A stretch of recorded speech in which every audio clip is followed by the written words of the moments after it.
The Berenstain Bears get the Gimmies. I know my screen is making a little bit of a reflection by Stan and Jan Berenstain. And if you like this one, there's a bunch of other ones on my channel as well. When a cub's behavior takes a turn for the worst, it's hard for parents to know what to do first. The Berenstain Bears and the Gimmies.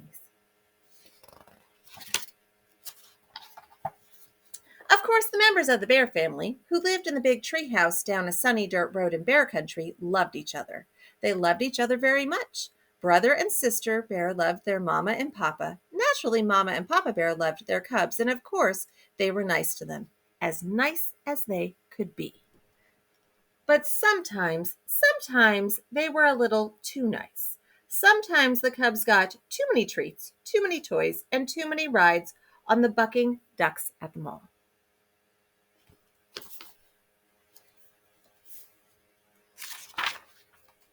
Maybe that's why Brother and Sister Bear got the Gimmies. Or maybe it was because there were treats, toys, and fun things to do whenever they looked. At the supermarket, at the mall, on TV, and just about every which way.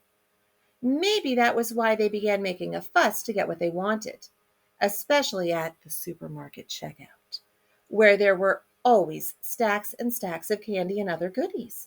Now, Cubs, Mama Bear said as the family got into the checkout line and she saw that old gimme gleam in their eyes. We can't have a big fuss every time we pass candy. I simply won't stand for it.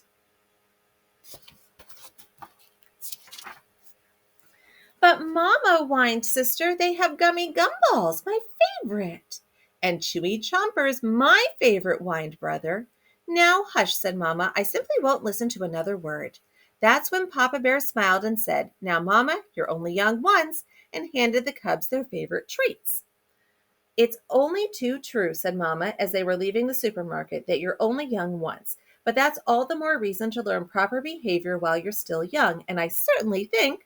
Look, look, shouted Sister, a new ride. Hey, a bucking frog, shouted Brother. That looks even better than the bucking duck. May we ride it, please? May we?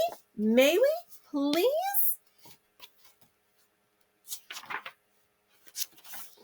Now, Papa had just bought them treats, and he thought that was enough for one day. But the cubs made such a fuss that he sighed, dug into his pocket, and put some money in the slot. Papa looked at Mama and shrugged. Cubs will be cubs, he said.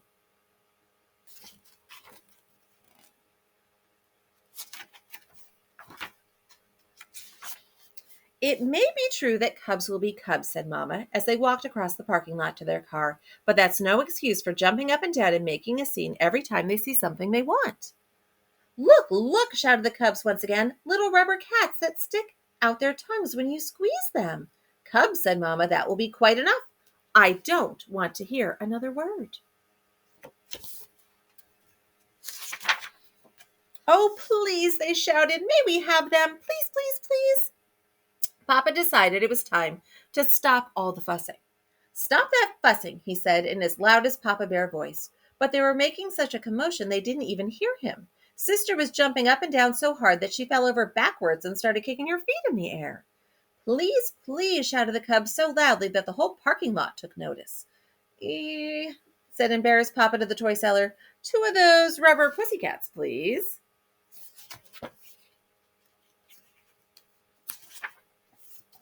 The rubber pussycats not only stuck out their tongues, but when you squeezed them, they went squeak, squeak as well, and they squeak, squeaked all the way home. Mama was quite annoyed by the time they got back to the treehouse, but Papa was so angry he could hardly speak. It wasn't until the cubs had gone about their business and Mama had made a pot of tea that Papa's voice came back loud and clear. Of all the outrageous, disgraceful, embarrassing behavior I've ever seen, he roared, that selfish, greedy performance by our cubs was the worst. Brother and sister have the worst case of the galloping, greedy gimmies I've ever seen. Yes, said Mama calmly, sipping her tea, but have you ever stopped to think about why they have the gimmies? Perhaps their greedy behavior isn't all their fault. Perhaps it's partly our fault for giving in every time they make a fuss. Papa listened quietly. Perhaps so, he said. It's up to us, she continued, to explain things to them, to help them understand why it's important not to be greedy. Then Papa called the cubs in for a talking to. He told them why it wasn't a good idea to be selfish and greedy and want everything in sight. Selfish, greedy cubs, he explained, can never be happy because you just can't have everything you want all the time. Life isn't like that. Do you understand? Oh, yes, Papa, we understand, they said.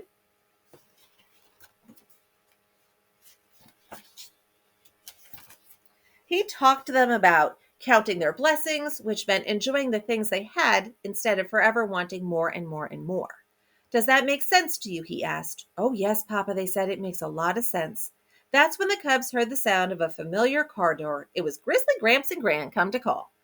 Brother and sister ran to open the front door, and as Gramps and Gran came up the steps, they made the biggest fuss yet.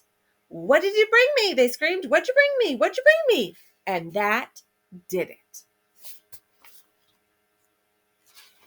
Up to your room, roared Papa. Up to your room, and no TV or treats for a week, for a month, for a year.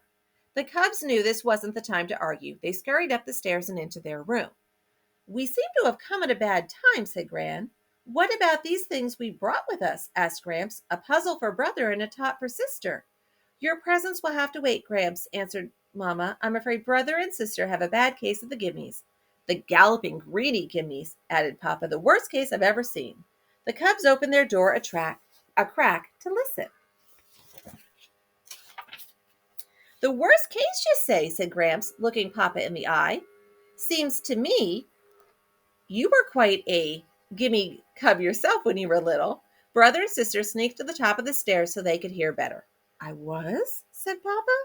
Of course, we didn't have malls or supermarkets back then, but there was old Roof Grizzly's General Store. Wonderful place, sold just about everything. Honey cakes, licorice sticks, molasses apples, and all sorts of toys and novelties.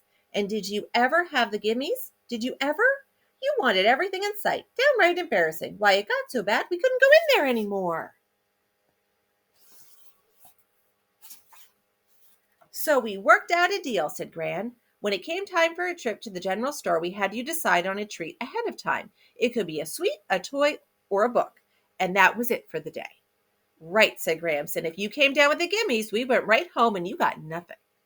That sounds like a pretty good plan to me, said Mama. Me too, said Papa. The cubs tiptoed back to their room. It sounded okay to them, too. The next time the Bear family went to the supermarket, they tried the Gramps and Gran plan, and it worked. Brother decided he would get a book about dinosaurs, and sister wanted a new box of crayons. Mama and Papa were very proud when the cubs passed the candy rack without so much as a peep. Brother and sister were pretty proud of themselves, too.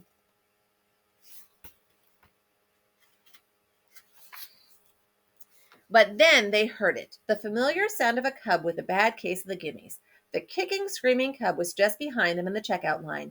You never heard such a fuss. What outrageous, disgraceful, embarrassing behavior, said sister. May we leave?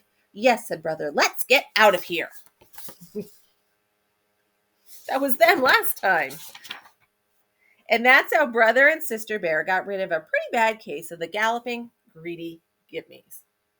And there are lots of other Berenstain Bear books. And you can check my channel. There are a bunch of other ones on here as well. Thank you for listening.